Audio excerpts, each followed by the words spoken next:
This is GTV, Generations in the Making.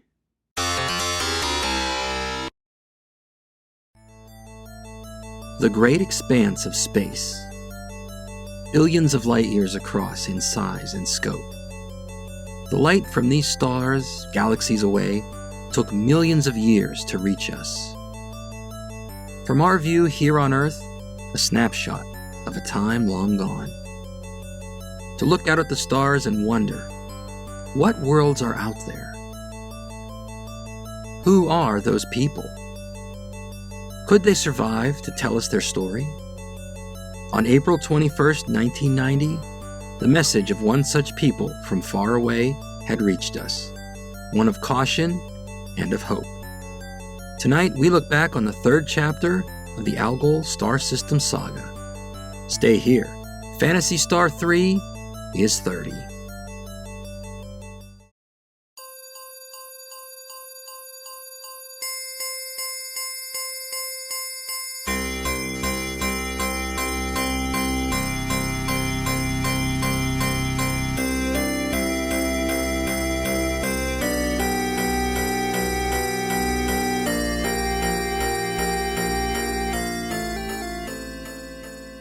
Welcome and thank you for coming back to the third episode in this Phantasy Star series. This follows the previous two released in December 2017 and March 2019. This episode will cover Phantasy Star 3 inside and out, discuss the game's high and low points, dissect its legacy, and relive the memories made from it. It's easy to dismiss Phantasy Star 3 due to some of the differences the game has from the rest of the series, but I hope a detailed, balanced look at this game will change the minds of people who have brushed it off in the past. Following the success of Phantasy Star 1 and 2, Sega had set a high standard for the franchise, and fans of the series were expecting Part 3. At the end of 1989, the Japanese game market was not quite yet at its peak, but were putting out massive hits, one after another, that have now become a long list of games that are held up as timeless classics. The move to 16-bit hardware was in full swing, as Sega in Japan retired the Mark III, while in America, the Genesis was now available. The RPG genre was coming into its own as well, with dozens of games out and more on the way. With multiple Dragon Quests, Final Fantasies, and Phantasy Stars, RPGs were here to stay. Sega had etched out its own place among the role-playing games available by foregoing the medieval sword and sorcery style game for something more high-tech, a space opera. The plan for 1990 was to continue on with the sci-fi saga, yet unexpected consequences altered the course of the final game. While Sega had always had a smaller, though dedicated fan base in Japan, they were on the verge of becoming a major player in the United States. Sega had a chance to seize the crown from Nintendo by playing on the strengths of the Genesis and marketing to a broader audience, while catching Nintendo off guard without an equal competitor. Part of the plan was to develop a game that would outperform Nintendo's eventual 16-bit machine and games in every way. The final product of this 2-year plan would become Sonic the Hedgehog. We all know about Sonic, so there's no need to go on too much about it, but everything about Sonic, his game, and the marketing behind it was very carefully orchestrated every step of the way, and the end result paid off, as Sega would enjoy a majority market share for the rest of the time that the Genesis was available. Yuji Naka, who was coming fresh off of Phantasy Star 2, was put in charge of what would become Sonic the Hedgehog. Rieko Kodama, also responsible for much of the work in Phantasy Star 1 and 2, was drafted as well. As a result, Phantasy Star 3 would be written and directed by Hirodono Saiki, S2, the only member from Phantasy Star 2 who would work on the next game. His role in Phantasy Star 2 was minor at that, creating character profiles. So, in essence, Phantasy Star 3 would begin with a completely new team. S2 had worked previously on Golden Axe, and he would bring Yang Watt and others from that team on board to create Phantasy Star 3. The music would be composed by Izuho Numata, Ippo, who had no prior experience in creating an RPG soundtrack. Kazunari Tsukamoto, Tsukapon, would serve as producer. The team and S2 would work together. At the time, something not usually done, as most games from this era were made with a design team taking commands from the producer and director, who were usually kept separate from everyone else. The new design team was freed from many constraints while developing the game. With no one connected to the original game around, the team was free to create in any direction they desired. In fact, not much from Phantasy Star 2 is retained. Meseta and techniques are a constant, of course, but most everything else would receive a complete overhaul. S2's team used a design similar to the one from Golden Axe, which they were familiar with, to create a visual style that was more medieval and less sci-fi. The characters and landscapes used blended and shaded colors to give a look that was more of a watercolor painting, as opposed to the anime style of Phantasy Star 2, which featured sharp outlines and single shades of colors. The main plot of the game would follow the aftermath of Phantasy Star 2, wherein the planet Palma was destroyed, leading to a mass evacuation of its inhabitants. 400 domed spaceships left Palma in search of a new home. The Dark Force followed these ships and destroyed each of them until only 2 were left, the Alyssa 3 and the Neo Palm. On the Alyssa 3, the Dark Force corrupted the heart of Leia, a powerful sorceress, turning her to evil. Orakio, a master swordsman, tried to stop Leia, and soon the Alyssa 3 was engulfed in a civil war. Leia commanded an army of monsters, while Orakio built an army of cyborgs as the two sides battled. Eventually, Leia and Orakio realized the Dark Force was to blame, and so the two sealed the Dark Force inside the Alyssa 3. The Leian and Orakian worlds were closed off from each other, and as time passed, people aboard the Alyssa 3 forgot about their origins. 1,000 years after the war ended, a prince named Rice is set to marry Maya, a woman who appeared on the shores of Landen with no memory of her former life. Though, before her arrival, his betrothed was a princess named Lena. Along the way, Rice would meet Miu and Ren, two cyborgs built a millennium ago, and Lyle, a Leian with shape-shifting abilities. The descendants of Rice would then rediscover the secrets of the past and battle the Dark Force once again. Phantasy Star 3 would feature several innovative features that in 1990 were not seen in a TV game RPG. A few of these enhancements are found in modern games and give the player more flexibility in customizing the game to his or her liking. The standout feature of Phantasy Star 3 would be the branching paths of the story, told out over 3 generations, leading to 7 different sets of characters and 4 different endings when each possible path is played out. In a genre where players' actions are crucial to the gameplay, it gave the player more control than ever before. As Kazunari Tsukamoto disclosed in an interview, quote, "Several RPGs were coming out when Phantasy Star 3 was released. We were one out of many, so we wanted to have one feature, something that was not found in other RPGs. That's how we decided on the branching paths in the gameplay." The multiple endings would not be the only feature that deviated from the other games. Technique distribution could be decided by the player directly. Some characters do not use techniques, but for the ones who do, you can visit a technique shop in most towns and customize techniques to focus on stronger attacks or healing.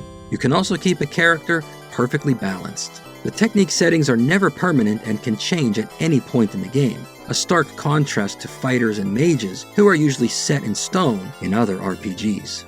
The battle system was overhauled in Phantasy Star 3 and made things simpler. Gone are the text commands, replaced with icons. The top right icon lets the player choose specific actions: attack, use an item, cast a technique, or defend. The bottom left icon then executes these actions for one turn. The top left icon puts the party into auto battle until victory, and the lower right icon is to run away. It removes some of the tedium of the battles, which are often the slowest part of any RPG. When the party is very strong, it's quite easy to just auto-battle and get through quickly. The soundtrack of Phantasy Star 3 also had something to give it a little extra kick. Composer Izuho Numata added layers to the compositions based on the size of the party at the time. In the overworld theme, there are 5 layers that can only be heard when the party is full.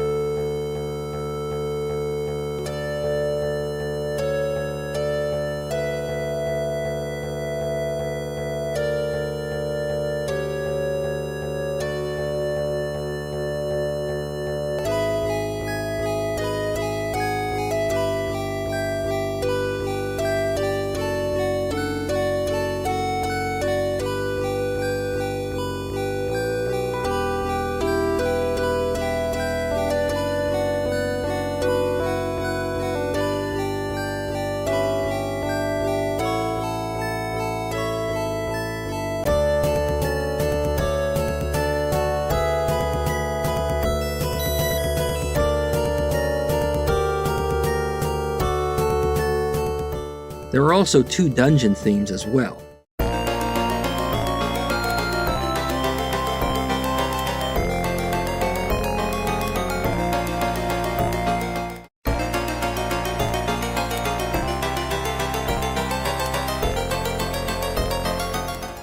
The battle music also had multiple tracks based on the current status of the battle, with different music used for when the battle is on even footing,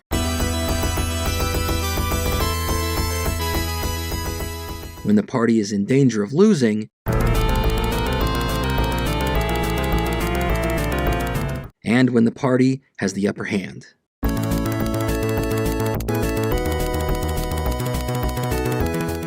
On April 21st, 1990, Toki no Kei Shōsha, Phantasy Star 3 was released in Japan. In English, it means The Successors of Time. The game would appear overseas in 1991 as Phantasy Star 3, Generations of Doom. But would fans take to the new, different Phantasy Star? この番組はご覧のスポンサーの提供でお送りします。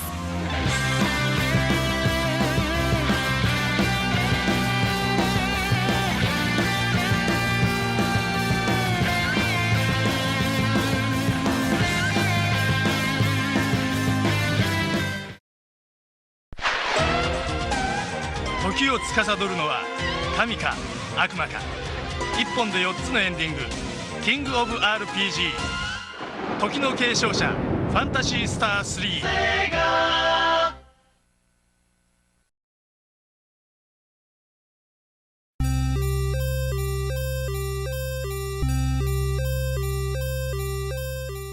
Phantasy Star 3 debuted in Japan on April 21st, 1990 for 8,700 yen. The game was released amidst a sea of other popular RPGs, many of which stood the test of time, being remembered as classics which often see modern reissue. Dragon Quest IV, Final Fantasy III, Fire Emblem, and Digital Devil Story Megami Tensei II were all released within weeks of Phantasy Star 3, resulting in a battle for shelf space and playtime.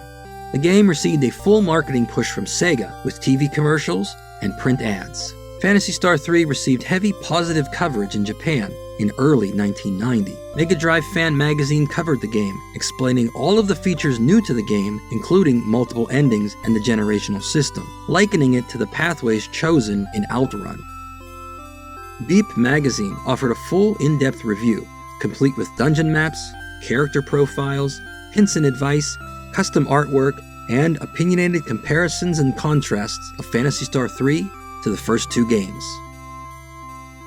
It should be noted that these magazines, as a rule, did not issue scores to games like other magazines did at the time. Coinciding with the release, Futabasha Publishing released a choose-your-own-adventure book based on the story of Phantasy Star 3. At nearly 300 pages, the book begins with Rice finding Maya on the shores of Landon. Over the course of the book, the reader's actions will lead to different endings, very much like in the game, though with slightly more interactivity than just altering your quest based on choosing whom to marry. In America, Phantasy Star 3 was released in July 1991. Like most RPGs at the time, the price tag was high, $79.99. The game debuted alongside Sonic the Hedgehog, developed by the main team who created Phantasy Star 2. By mid-1991, Sega was completing its master plan to overtake Nintendo. Sonic the Hedgehog would be included with each Genesis, and the price was cut to $149.99, making it cheaper than the yet-to-be-released Super NES. Though most Sega fans might not have known everyone behind the scenes, the sequel to Phantasy Star 2 and the team behind Phantasy Star 2 gave America 2 very different games, sold side by side at the same time. Phantasy Star 3 received heavy promotion in the USA, with a print ad that was pretty shocking and coverage in all major magazines. GamePro gave the game a 4 out of 5 in all 5 categories, calling the game an epic adventure with gorgeous graphics and an above-average soundtrack. Electronic Gaming Monthly gave the game a score of 32 out of 40, saying that Phantasy Star 3 was one of the best RPGs ever, though the game differed from the first 2 in many ways. Computer Gaming World featured Phantasy Star 3 in a write-up, featuring it as one of many TV games that could convert PC role-playing game fans. Sega also created a strategy guide for the game, just like they had with Phantasy Star 2, though this time it was not included for free. You had to call Sega and order one for $14.95. The guide was just as in-depth as the ones they had given out for free, with every map displayed, stats for each character, shop and item information, a bestiary, and the results of each marriage in the game. While Americans received Phantasy Star 3 and Sonic the Hedgehog at the same time, Generations of Doom came just slightly after Sonic across the pond, in the fall of 1991. American game magazines had Sonic on every cover. Phantasy Star 3 graced the cover of several publications in Europe. Sega Power in the UK gave the game a score of 93%, calling the game a brilliant follow-up, and the cover posed the question if Phantasy Star 3 was the greatest adventure game of all time. Player One magazine, from France, gave a score of 97%. Consoles Plus, from France, gave Phantasy Star 3 the cover in October 1991 and a score of 94%. Many of the magazines seemed to hope for the possibility of Phantasy Star 4, with more than one claiming the next installment would appear on the Sega CD in 1992. Phantasy Star 3, like many Sega games, received the re-release treatment, though out of the 4 original Phantasy Star games, it has the fewest. Naturally, as one out of a set of 4, Phantasy Star 3 has appeared on various Phantasy Star collections, including one for the Saturn in 1998 and PlayStation 2 in 2008. Phantasy Star 3 also appears on the many Genesis and Mega Drive collections for the PlayStation 2, 3, and 4, PSP, Xbox 360, Xbox One, and Switch. You can also find Phantasy Star 3 on Sega Forever and Steam. One other compilation that is worth seeking out is Phantasy Star Collection for the Game Boy Advance, released in 2002. It features Phantasy Star 3 as well as the first 2 games, but not 4. Phantasy Star 3 was left out of the Sega Ages 2500 Generations remake. There were no plans for it to ever be remade. You can also not find the game on the 2019 edition of the Genesis and Mega Drive Mini, though older versions have it. The Sega Ages series on Nintendo Switch also does not feature Phantasy Star 3 as of April 2020, but of course that may change someday. Which version is the best? Phantasy Star Collection for PlayStation 2.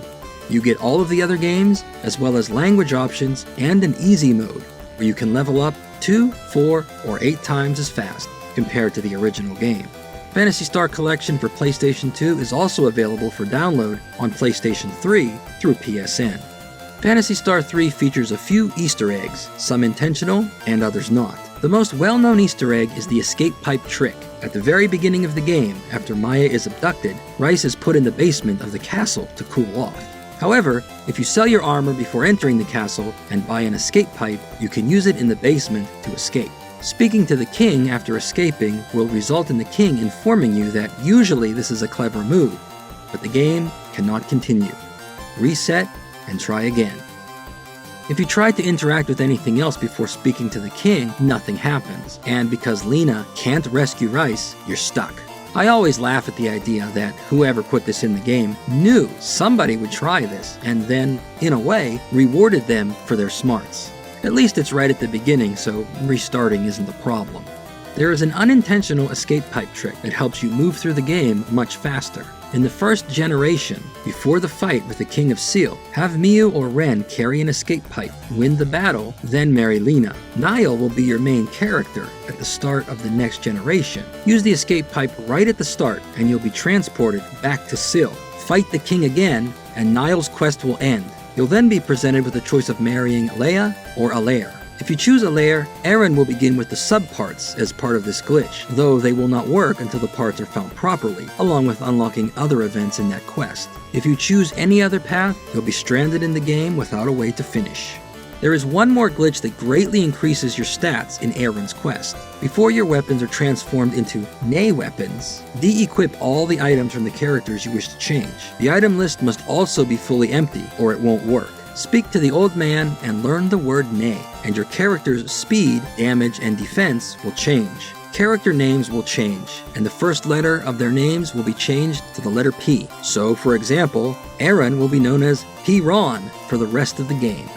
There are a few things that are not technical glitches in the game's code, just errors or other weirdness. If Ain marries Thea, Rice and Lyle will give their blessing, even though Lyle just died previous to this scene. Also, Ain and Thea are related. Maya is the Princess of Seal. Her father, the king, calls Lyle his nephew. So Maya and Lyle are cousins. Ain is Maya's son, and Thea is Lyle's daughter. So Ain and Thea are second cousins. Nay from Phantasy Star 2 is mentioned near the end of the game, and the legendary weapons become the Nay weapons, and take the same name as the Nay weapons in Phantasy Star 2, with 2 new weapons added. Are these the same weapons from Phantasy Star 2? How would the weapons transport from the spaceship Noah to the Alyssa 3, the last of the 2 surviving ships? How would the people aboard the Alyssa 3 even know about Nay? In Phantasy Star 2, Rolf took care of her and kept her a secret to protect her. She died halfway through the game, and Rolf probably died too. Rolf also lived on Motavia, not Palma, and probably did not know of the fleet of ships escaping while Palma exploded. So how would Nay's name be known in the 3rd game? I guess some questions just don't have answers. One question that does have an answer is, when does Phantasy Star 3 take place? In the Japanese version, the game takes place in or around the year AW 3284, 2,000 years after Phantasy Star 2, and 1,000 years after Phantasy Star 4. In the English version, translation errors end up making the game take place in AW 2284, 1,000 years after Phantasy Star 2, and alongside 4. The marquee feature of Phantasy Star 3 is its generational storyline, still praised as innovative today.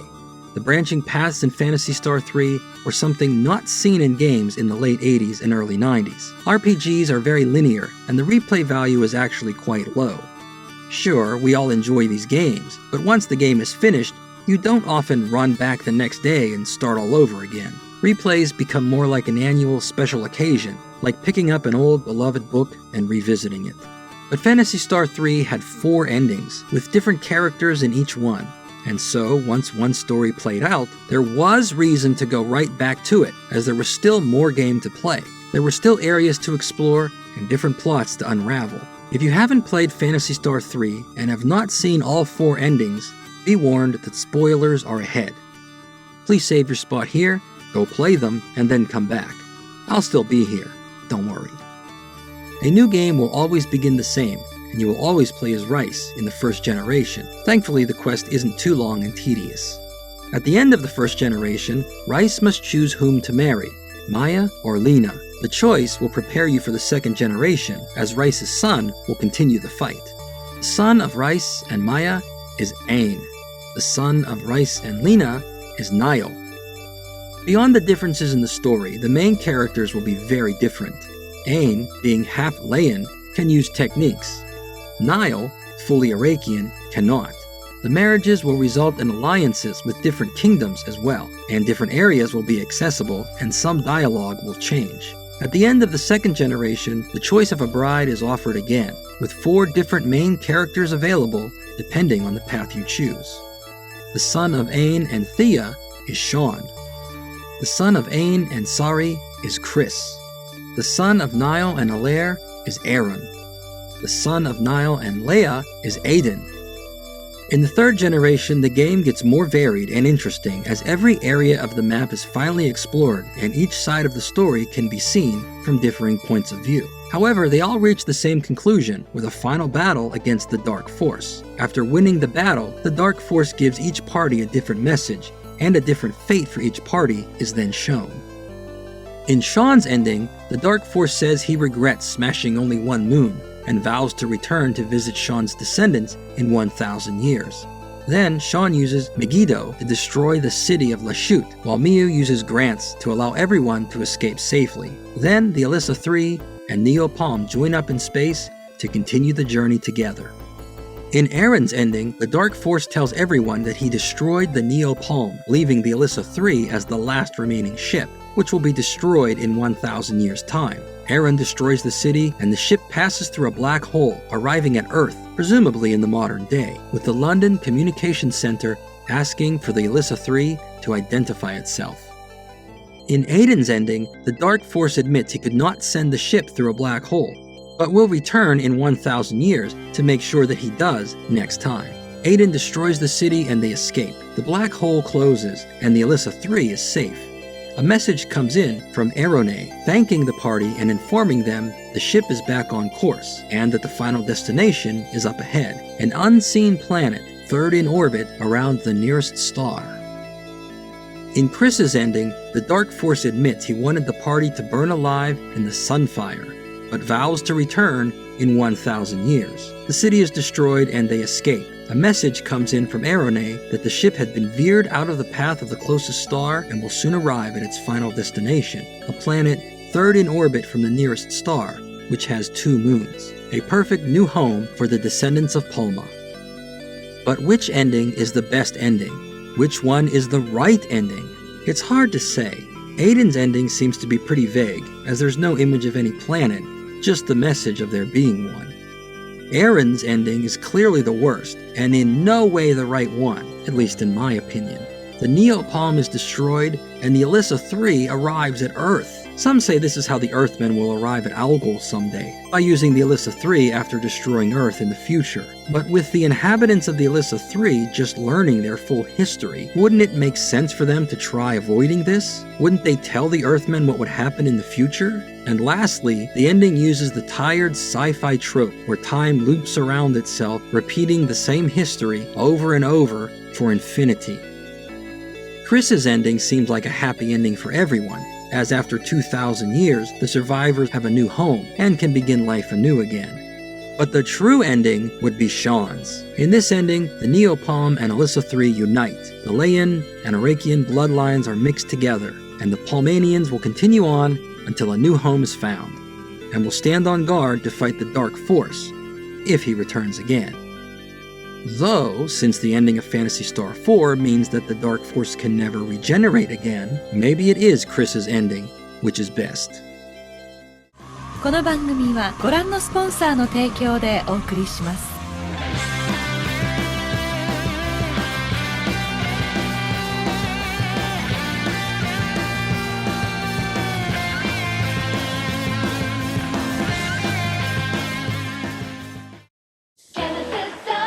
16-bit arcade graphics. 16-bit arcade action. Does.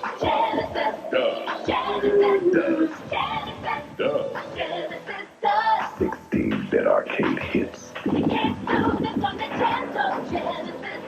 What Nintendo? The 16-bit Genesis system by Sega. Genesis does it all.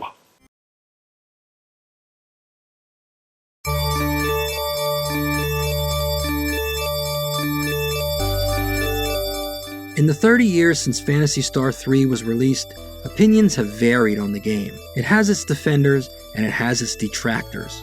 Reviews at the time were extremely positive, but putting your ear to the ground in modern times, you hear a different story. A majority of the voices on the internet seem to not like Phantasy Star 3.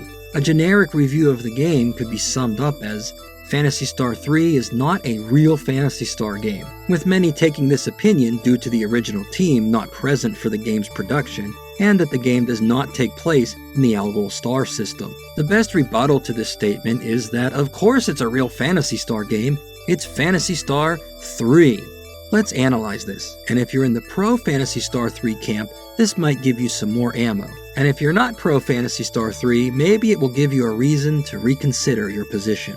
After Phantasy Star 2, the production team, led by Reiko Kodama and Yuji Naka, moved on to start Sonic the Hedgehog, eventually leading to the creation of Sonic Team, which in turn led to many of Sega's latter-day hits. It was planned long before Sonic ever saw the light of day that Sega would and had to develop a marquee game that would go head-to-head with Nintendo. Not just the game, but the branding, image, and marketing as well. The final result, which was Sonic the Hedgehog being included for free with every Genesis in America at an overall price less than the Super NES, was the greatest marketing maneuver of the 1990s. I'm sure many Sega fans can look back and appreciate all that went into that long plan, as it did in fact dethroned Nintendo, and made Sega number 1 back then. Though it came at an expense, who knows what Phantasy Star 3 would have looked like if Sonic Team was never created. Maybe it would have been just the same as Phantasy Star 4, though I doubt a game of that level could exist in 1990. On the other side of that coin, Phantasy Star 2 was immensely popular in the early days of the Mega Drive and Genesis, and a sequel was expected.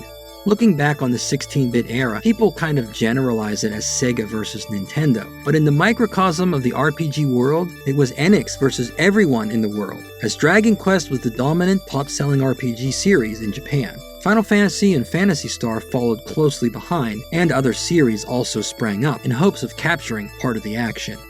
There was simply no way Phantasy Star would stop because the original team was now occupied with other projects. Other game series out there have switched personnel and don't get the criticism Phantasy Star 3 does. It's a common occurrence, and when you get down to it, if someone works at Sega or any company and that person designs a great game, that game is actually owned by Sega, not the designer. And if Sega took that series to someone else in the company and said, "Make the sequel," the only answer is yes, sir. The main strike against Phantasy Star 3, however, which we all admit, is that the game does not take place in the Algol star system. Phantasy Star 4 puts the game back into its original setting, and brings back most of the key staff from 1 and 2 as well. However, you cannot fairly judge a game made in 1990 by games made after it. Phantasy Star 4 is a masterpiece, but it has skewed the point of view of how the series is seen. In modern times, more people have discovered Phantasy Star, a discovery made long after the original series ended. With all of these compilations and the internet to learn and discuss these games, it's solidified the point of view that the proper series is 1, 2, and 4, with 3 just kind of out there. Yeah, it's a Phantasy Star game, but it's just not the same. I have nothing against someone who discovered the Phantasy Star series in a Sega compilation, but that point of view is not the same as the one I had playing the games when they were new and in order. There may even be some people out there who did play them in order, but still adopt this point of view. Let's analyze this down to the micron of how Phantasy Star 3 fits into the rest of the series and does truly belong there. At the end of Phantasy Star 2, the planet Palma was destroyed after a collision with the satellite Gaia. This led to a mass evacuation of the planet wherein some fled to Motavia and Dazorus, while the rest escaped via hundreds of ships carrying the survivors into space in search of a new home. The heroes of Phantasy Star 2 were left on the spaceship Noah to fight the Dark Force, Mother Brain, and the army of Earthmen who caused all of this. That final battle isn't playable in the game, and serves as the ending of the game, where Rolf and his partners save Algol by fighting on to the end. It isn't clearly stated what happens, but it's very likely that the heroes died in battle aboard the spaceship Noah. There's no way to escape, even if they had won. The final scene of the game asks you, the player, "I wonder what will happen in the final days," implying that this was the definitive end of the Algol star system. After that, you see a tiny flash of light as an object escapes orbit and flies off into space. One of the ships that escaped was the Alyssa 3, where Phantasy Star 3 takes place. Over the course of the game, the player learns this, and that the ships were made to escape the anticipated return of the Dark Force. In Phantasy Star 4, Chaz learns in detail the events of Phantasy Star 2, now known as the Great Collapse. The Alyssa 3 ship can be seen on screen as Chaz discovers this lost history. He then said, with some relief, that there are Palmanians still out there in the universe. This scene is airtight proof that Phantasy Star 3 belongs in the series and deserves equal billing with the rest of the series. To put this completed picture together, you would have had to play Phantasy Star 2 all the way to the end, remember every detail, and then play Phantasy Star 3 all the way to the end, soon after as well. Then, make it halfway through Phantasy Star 4 while remembering the ending of 2 and 3 clear as a bell. So why did Phantasy Star 3 open the way it did? Why start 1,000 years after the Arakian Lion War? Why not mention the end of Phantasy Star 2, or 1 for that matter? Well, because it's a role-playing game, and you're playing the role of these characters. Then, part of the character's personal journey is to discover things that happen to them along the way. Rice and the rest of the cast had no idea they were floating out in space on a giant ship, that they were the descendants of a planet that had exploded, and that the Dark Force was waiting for them. But as the game unfolds, this is all learned. At the very beginning of the game, this is alluded to, as you can see what looks like Planet Palma exploding in the shadow of the Dark Force. But that's all you get until later into the game. One final note I'll add is that the Japanese title, The Successors of Time, is actually very fitting, as the people of the Alyssa 3 and Neo Palm are the last survivors of the exodus from Palma, the end of the civilization. Yes, we know in the next game Algol survived, but I've always felt that this title is a perfect fit for a series that follows the history of Algol and the people of Palma. この番組はご覧のスポンサーの提供でお送りします。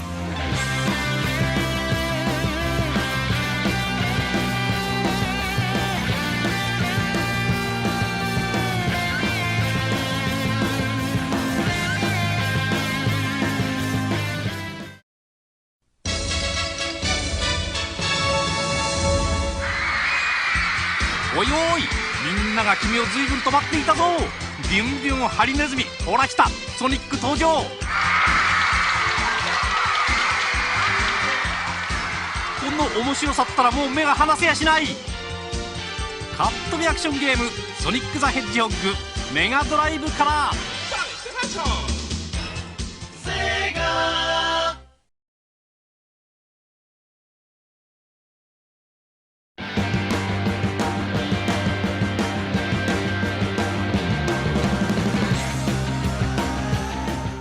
As with all videos, an important part of each one is the viewer's voice. Here are the best comments left on this channel over the past 2 years in regards to Phantasy Star 3. Aaron Amaphone says, I really like Phantasy Star 3. I'm sure a lot of it is nostalgia, as it was my first Phantasy Star, but I still love the soundtrack. That Dark Force fight music, the satellite theme, and even the regular battle music that changed with the difficulty of the fight. If you were in trouble, the dark, overwhelming tone told you. If it was a breeze, lighthearted music made sure you know you'd be okay. Andrea Arizi says, I cannot listen to retrospectives on Phantasy Star 3. Most of the people who judge it the black sheep in the series have never played Phantasy Star 3 for whole, or played it just like a retro gaming. At the time, the game got the best score in the series. Cookie Scoon says, I love the first 4 games. It's a shame Sega didn't really continue them in a traditionally personal setting. My favorite is the one other people dislike. I adore Phantasy Star 3. I wish they'd remake it and fill it out more. Sega WD says, Phantasy Star 3 was my first ever JRPG, so it holds a special place in my heart. I was surprised when I found out that other people consider it the worst game in the series. While I still hold it in high regard, I can see some of the criticism about it when compared to the other games. Swash Buccaneer says, Phantasy Star 3 is still my favorite one. It gets a lot of hate, but I love the generation system. Napoleon Coronado Cortes says, again, with my history, I like the game for the soundtrack. It reminds me of the intro of Orion Productions. The bells bring a sensation of tranquility. Past the M says, Phantasy Star 3 was so underrated. I love the aspect of it seemingly being completely unrelated to Phantasy Star 2 at first. My mind was blown as a kid with the big reveal. David Saber says, with that cliffhanger ending, I had to make sure I got Phantasy Star 3 the very day it came out, like I did with Phantasy Star 2. For some reason, the electronics and game stores had a shortage, and it would end up being delayed by a week. I called around and finally found a store that would reserve a copy for me, 4 hours away. Did I skip and travel 4 hours just to get Phantasy Star 3 a week before the rest of my town had it? Yeah, of course you did. Cameron Davis says, the branching paths really added a lot to the game, and its generational storyline was very different and interesting because of it. The dynamic battle themes was a cool feature not used in many RPGs before or since. The strange, limited animation during battles was a downgrade from 2, and the boat theme is horrendous, but overall the game was really good and provided something different to the series. And to be fair, here are a few unflattering comments. Wagner Silva says, the opening music is perfect, unforgettable, but I hate that the Dark Force was inside a chest. I do not like the missing of a sci-fi environment and cities. After all, it's a good RPG with a great history and ridiculous monsters. It has good ideas with a bad final work. Anti-Bishonen says, "This is my least favorite of the Phantasy Star series because it felt more like Final Fantasy. Not only there's barely any reference to the Phantasy Star series, no Motavians, Dazorians, etc. The storyline was generic but confusing at the same time. If it was its own RPG, I might have treated it less harshly. However, I will admit the soundtrack is awesome, especially the opening." I hope you've enjoyed this presentation of Phantasy Star 3. It may have been your favorite game in the series, or maybe not, but it was a key part of the series that arrived at the beginning of the rise of Sega's 1990s heyday. It's not the end of the series though, and we will meet again in due time for Phantasy Star 4 30th anniversary.